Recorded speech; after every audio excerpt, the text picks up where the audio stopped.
Tom Holland earned a Guinness Book of World Records title as the youngest actor to play a role in the Marvel Universe.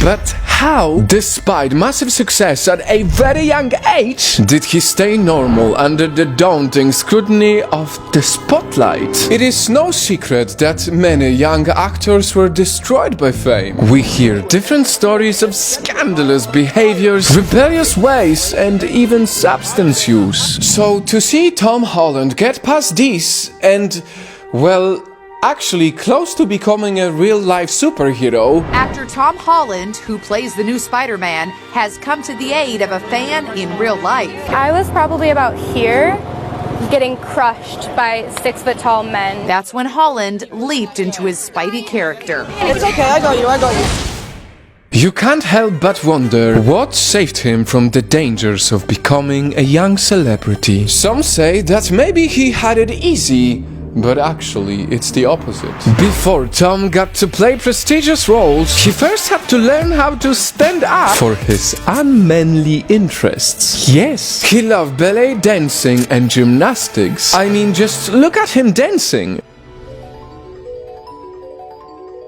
And when he was younger, he grew up witnessing other kids peeking through windows, laughing at him while he was dancing. But what used to give him funny looks gave him a huge advantage in becoming Spider-Man. It helped him, especially during the screen testing with Chris Evans and Robert Downey Jr. Do I need to do that? I know we're on different teams. I just don't want to be disrespectful to you. Surrender. Wait.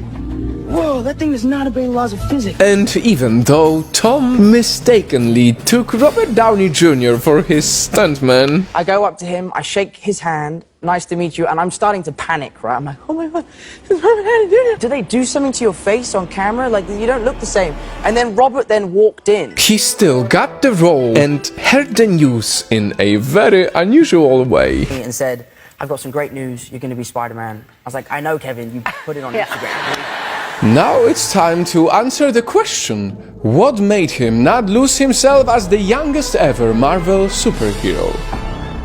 It is the right people around him, the support and mentoring he received from other Marvel casts. When asked how he prepared for overwhelming fame, I guess, the only way to prepare is to ask people like Chris, what did you do and what would you have done differently, or how should I approach this? Chris Hemsworth gave me some really good advice after we shot Heart of the Sea. Just make sure you keep your feet on the ground and you don't let this affect you. You keep your family and your friends close. aside from Chris Hemsworth, Tom and Robert Downey Jr.'s relationship is one of a kind. But then Robert gave me some very sound advice and said, look, I felt exactly the same as you did when I did my test for Iron Man.